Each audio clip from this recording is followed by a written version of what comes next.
Salam alaikum wa rahmatullahi wa barakatuh.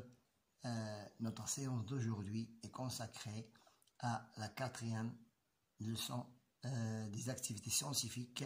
Le titre c'est la nutrition et la santé du manuel Mon éveil scientifique CM2 de la page 12 à la page 13. Commençons par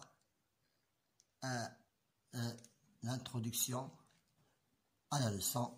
J'observe. L'image représente les besoins en énergie de chaque personne au cours de sa vie. Pour un enfant de 4 ans, il a besoin pendant 24 heures de 1500 kcal. C'est la mesure, ou bien la quantité, ou bien l'unité d'énergie consommée.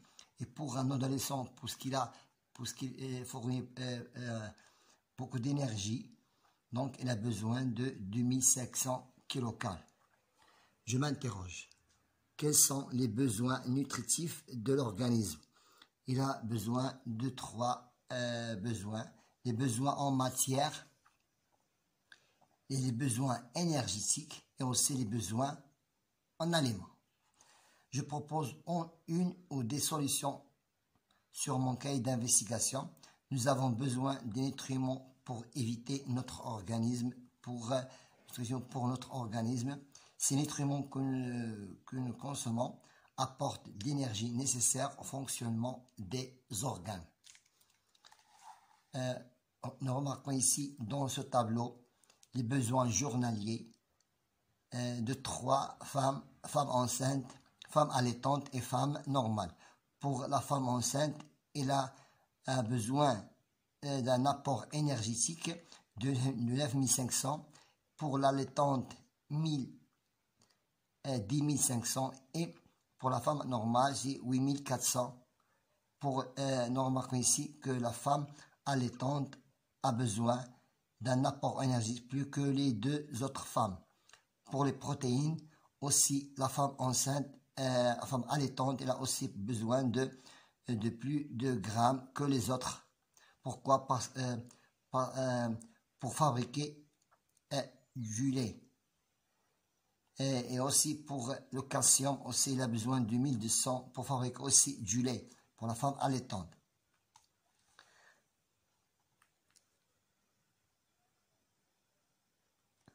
Maintenant, passons à l'exercice.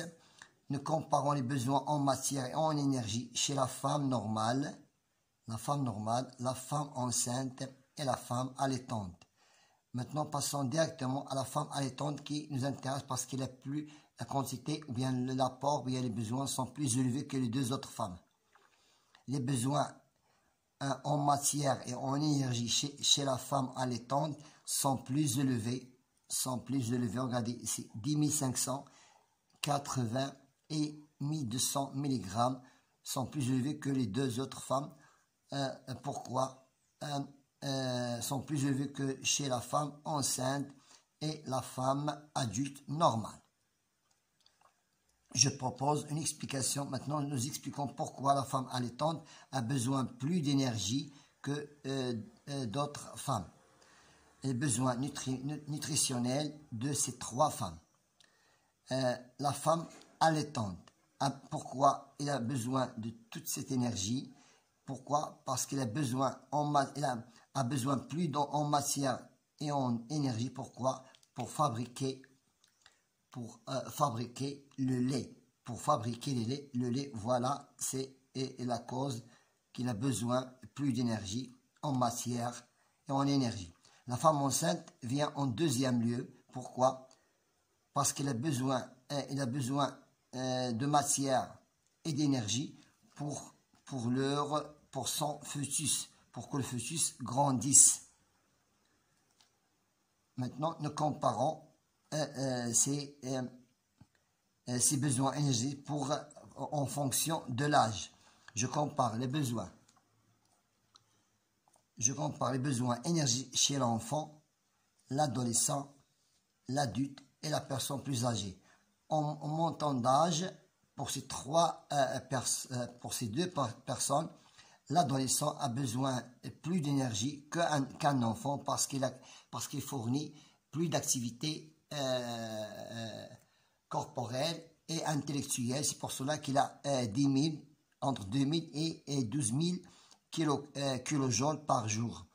Maintenant, pour un adulte, il y a amortissement d'énergie et en matière et en énergie moins que l'adolescent. Et pour la personne âgée, puisqu'il s'arrête de faire ses fonctions antérieures, et il a seulement entre 6 000 et 8 000 kilojoules par jour. Donc chez l'adolescent, les besoins en énergie sont plus grands que chez l'adulte, la personne âgée et l'enfant. Passons à la page 13. Passons à la page 13. Nous avons ici deux tableaux qui sont détaillés, qui concernent les rations alimentaires équilibrées pour les jeunes filles et les jeunes garçons. Ce sont des rations alimentaires, les produits laitiers, la viande, le pain céréales, les légumes, les fruits, le beurre et le sucre. Et la même chose pour le garçon. Nous remarquons que le garçon, il a des rations alimentaires plus élevées que les rations alimentaires chez la fille. Nous comparons ces deux tableaux, les rations alimentaires chez la fille et les garçons. La ration alimentaire varie en fonction de l'âge et du sexe. L'âge et du sexe, le sexe masculin et le sexe féminin. Il est en fonction des besoins et des dépenses. Ces rations alimentaires sont en fonction des besoins et des dépenses de l'organisme. Donc, chez l'enfant, le garçon, il a des besoins et des dépenses de l'organisme qui sont plus élevés que la fille. Maintenant, je conclus ces comparaisons. Ces nutriments apportent d'énergie nécessaire au fonctionnement des organes. Il faut donc équilibrer les apports énergétiques aux besoins de l'organisme.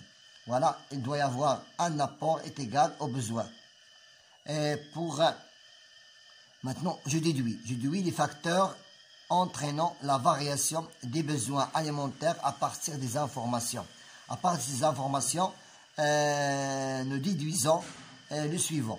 Les besoins énergétiques varient selon l'âge, le sexe et l'état physiologique, s'il est en bonne santé ou il est malade, des personnes selon leur activité. Également, il faut connaître ses besoins.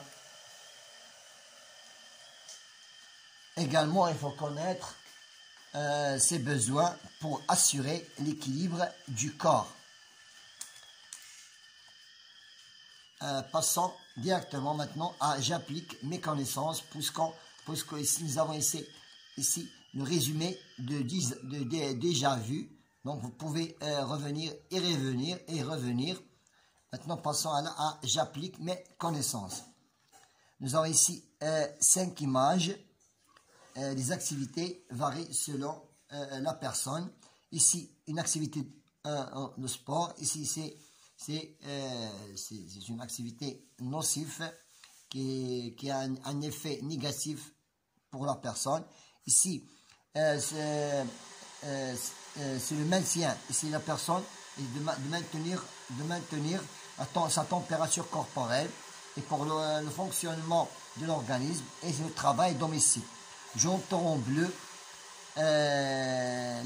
l'activité ou l'état qui entraîne les dépenses énergétiques. Voilà, c'est une activité qui entraîne la dépense d'énergie. Pourquoi? Parce qu'il fournit un effort.